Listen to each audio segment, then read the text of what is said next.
Fagulhas de Luz com Sidney Fernandes. Produção Theo Oliveira.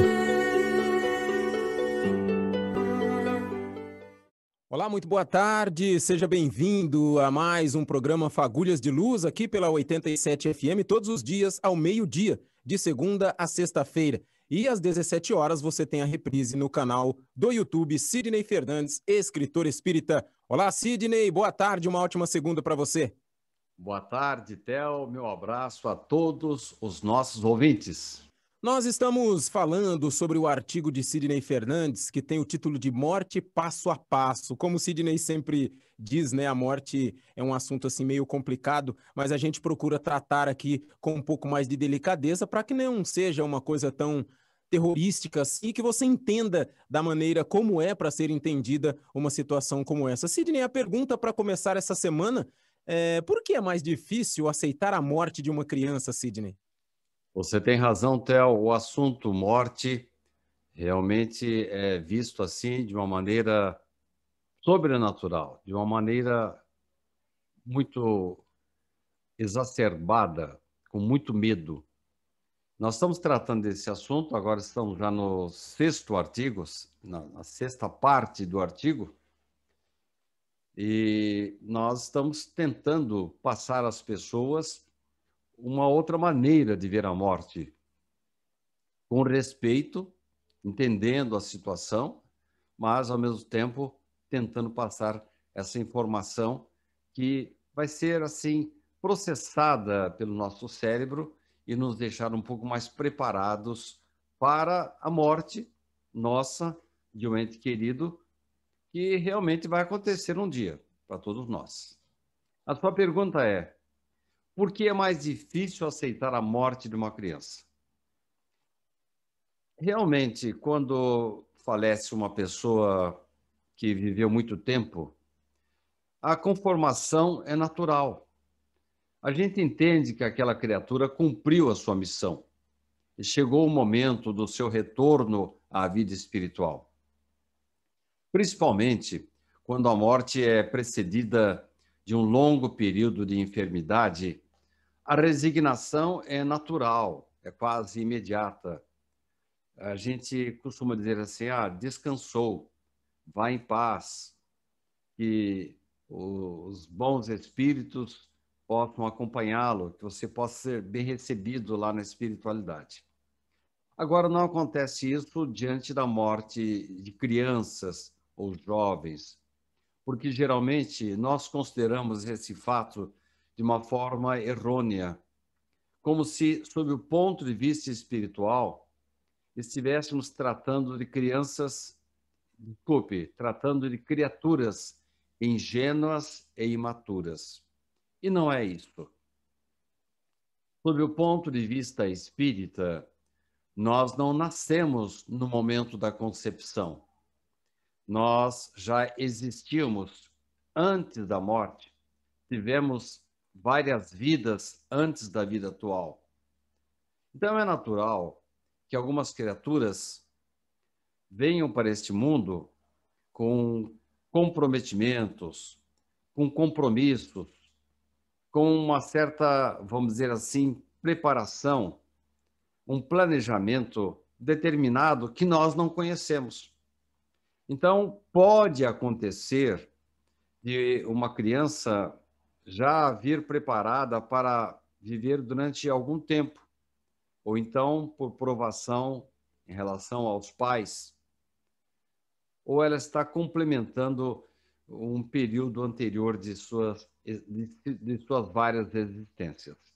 Então, nós temos que entender que quando acontece a morte de uma criança, que geralmente ela é muito bem acompanhada, a criança sempre tem ao seu lado bons mentores, não é por acaso. É porque está atendendo ao imperativo maior que vem de Deus. E as coisas que vêm de Deus, nós não podemos discutir. Sidney, morte passo a passo. Você lembrou bem ontem, estamos na sexta parte, né, do seu artigo, que é um artigo extenso e muito interessante. Hoje uma dúvida bem interessante, hein, Sidney? Almas nascem com a concepção? Essa é uma crença, Theo, que é defendida, ela é esposada por muitas religiões, muitas filosofias, mas ela não resiste a uma análise bem rápida. Basta imaginar que existem criaturas que parece que já nascem sabendo.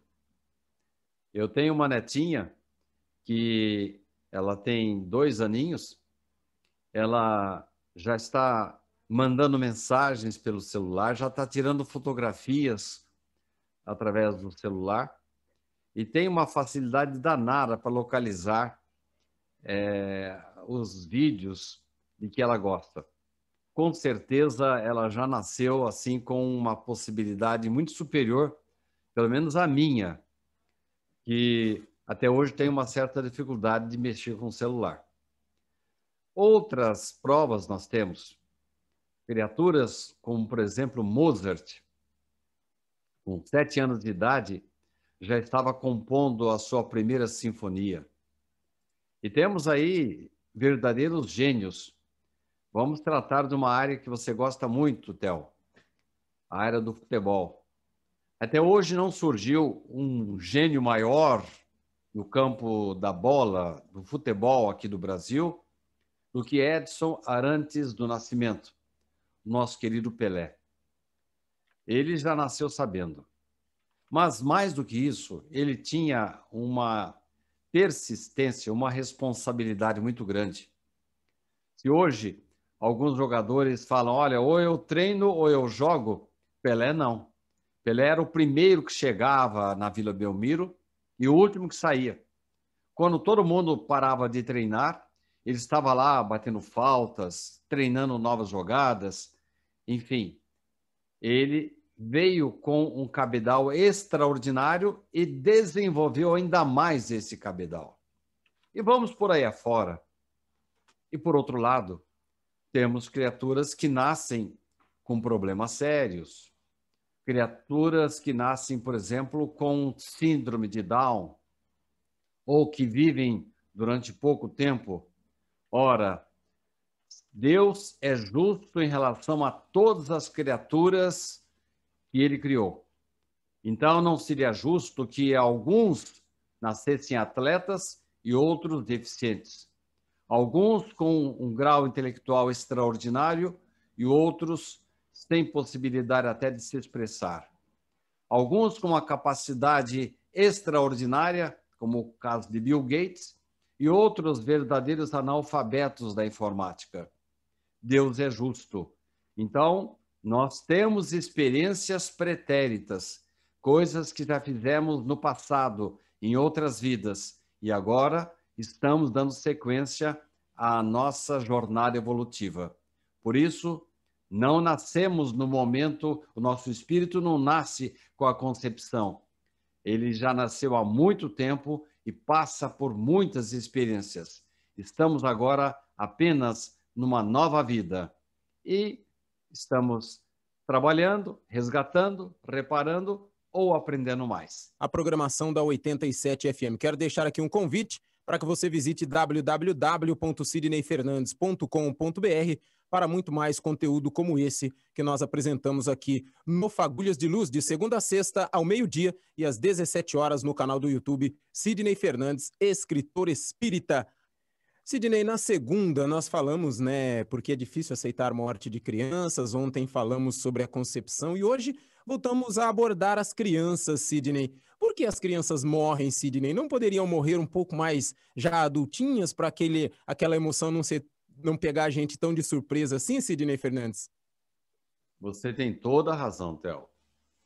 A morte de uma criança, principalmente quando ela é repentina, ou de um jovem, nos causa, assim, muita tristeza, muito consternamento. Nós ficamos realmente preocupados, né, com essa situação.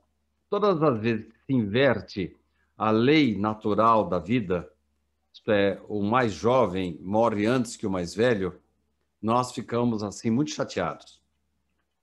Mas isso por quê, Theo?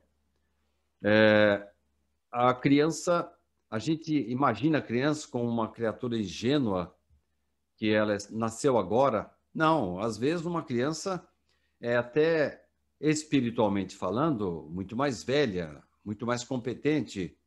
Nós temos aí casos de espíritos superiores que renascem para passar algum tempo ao lado dos pais, para fazer com que eles retomem a vida normal. São protetores espirituais que partem para o sacrifício e são crianças de tenra idade que vivem pouco tempo. É um compromisso que ele assume de nortear os seus afilhados, os seus protegidos aqui na Terra. Há outras situações. Há crianças que vivem por pouco tempo em virtude de vidas anteriores que não se completaram. Ele precisava ficar um pouco mais, mas falece antes do tempo. E é precioso esse tempo para a evolução do espírito, para que ele entenda mais, para que ele aprenda mais. E há outras situações em que, numa vida anterior, os pais foram cúmplices de mortes de crianças. Então, eles, infelizmente, assumiram certos compromissos que agora precisam ser resgatados. Coisas que somente a dor que eles infligiram em outras pessoas, quando passa por eles, aí eles vão refletir: nossa, eu não deveria ter feito isso. Ah, mas eu não me lembro disso. Não importa. No frigir dos ovos, com o passar do tempo, nós vamos entender que o que fizemos de errado no passado não pode ser repetido. Não podemos provocar dor em ninguém. E, às vezes, somente com a dor em nós mesmos é que nós aprendemos. Não é indispensável, mas, às vezes, tem que ser assim. Então, nós temos que colocar nas mãos de Deus a criatura de tenra idade que falece em nossas mãos. Estas mortes acontecem por orientação de Deus. E quando Deus determina uma coisa, nós não podemos discutir. Lembrando a vocês que às 17 horas temos a reprise desse programa no canal do YouTube Sidney Fernandes, escritor espírita, e temos vários outros programas anteriores disponíveis no canal do Sidney, aqui ao vivo, direto, inédito, às 12 horas de segunda a sexta-feira. O nosso tema de momento é o artigo de Sidney Fernandes, A Morte Passo a Passo. Eu mais ou menos já sei, Sidney, mas eu gostaria que você explicasse para os nossos amigos e respondesse a minha pergunta. O que é carvão milagroso, Sidney? Olha, Theo, falar nessa expressão carvão, as pessoas vão pensar que estamos falando aqui do carvão da churrasqueira, né? Mas é uma expressão do mentor espiritual André Luiz. Ele conta a história de um rapaz que faleceu na Guerra do Paraguai. Ele suicidou-se e levou aí várias encarnações, várias vidas para retomar o seu reequilíbrio. Ele inicialmente tentou se matar através de uma poção, um líquido corrosivo que queimou a sua garganta. E aí ele foi salvo e depois ele suicidou-se jogando nas águas do Rio Paraguai. Então, uma criatura dessas, quando chega na espiritualidade, Theo, ela chega doente, com o seu corpo espiritual machucado. Então, o nome do personagem era Júlio. Júlio passou assim muito tempo na espiritualidade com dor de garganta. Ele renasceu com dor de garganta, morreu afogado, dessa vez não por suicídio, mas para que ele pudesse entender que ele não deveria ter feito aquilo na vida passada, uma transgressão das leis de Deus. O suicídio é isso. Ele volta para a espiritualidade com dor de garganta, mesmo com a ajuda dos anjos, dos mentores, das casas especializadas que acolhem crianças na espiritualidade. Júlio continuava com dor de garganta. E aí, eis que a sua mãe já falecida, pede ajuda para a espiritualidade. Como é que eu faço para ajudar o meu filho, Júlio? Aí que o mentor diz para ela, só através do carvão milagroso. Mas o que é esse carvão milagroso? Nada mais é do que, Theo, do que o choque biológico da reencarnação. Então, quando nós passamos por uma nova existência, nós nos revestimos de um novo corpo, mergulhamos na carne, isto é, assumimos uma nova vida. Esse corpo, essa vida, essa experiência tornam-se valiosos instrumentos de reformulação. É como se fosse um carvão limpando as chagas, as sujeiras que nós provocamos no passado por causa da nossa incúria, por causa da nossa imprudência, ou, no caso, uma situação desarvorada que foi o suicídio, quando ele se matou, tentou se matar com veneno, depois jogou-se nas águas do Rio Paraguai.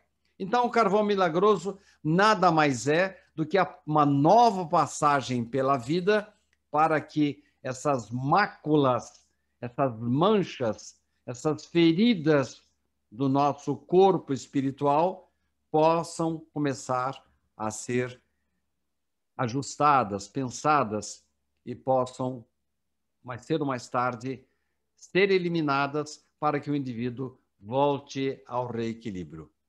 Sidney, falamos de muitas situações durante essa semana e ainda temos muitos assuntos dentro do seu artigo para tratar, mas a pergunta, Sidney, que fica: há casos de desajustes espirituais? Como é isso, Sidney? Bem, ontem nós falamos do carvão milagroso, que é aplicado, nada mais é do que a própria existência física, uma nova vida nos ajuda a curar as feridas do nosso corpo espiritual. Explico melhor. Então, quando eu abuso da vida, jogo fora a minha vida, uso drogas, ou tento me envenenar, ou sou imprudente, eu assumo compromissos perante a lei divina.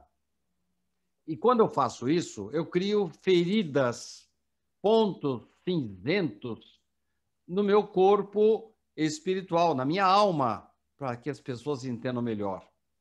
Então, isso acontece muito com o suicídio. A pessoa, para ter uma nova vida, já que ele jogou esta vida fora, não vai ser fácil, porque ele está cheia, ela adquiriu vários pontos escuros na sua alma. Então, a pessoa não vai nascer assim, com a mesma saúde, o mesmo físico que ela teve nessa vida. Ela jogou essa vida fora. Agora, isso não acontece apenas no suicídio. Acontece também quando nós somos imprudentes, quando nós proliferamos venenos. Que tipo de veneno? Tanto aqueles que nós ingerimos, com drogas, com excesso de álcool, ou mesmo alimentação inadequada, ou também os venenos que vêm de dentro para fora. Então, quando eu falo mal da vida alheia, a maledicência, quando eu alimento ódio, ressentimento no meu coração, eu estou criando esses venenos que vêm de dentro para fora, que fazem tão mal quanto aqueles que vêm de fora para dentro, na forma de drogas, de tóxicos. Então, com isso, eu volto para a vida verdadeira, eu morro com vários pontos cinzentos, escuros na minha alma. Aí eu preciso de uma nova vida. Então, esses desajustes espirituais, nós somos lançados à espiritualidade com esses desajustes provocados pelo suicídio, pela imprudência, pelos venenos. E aí nós temos que limpar isso, consertar isso. De que forma? Através de uma nova vida. Daí, então, aquela expressão que eu usei ontem, Theo, o tal do carvão milagroso.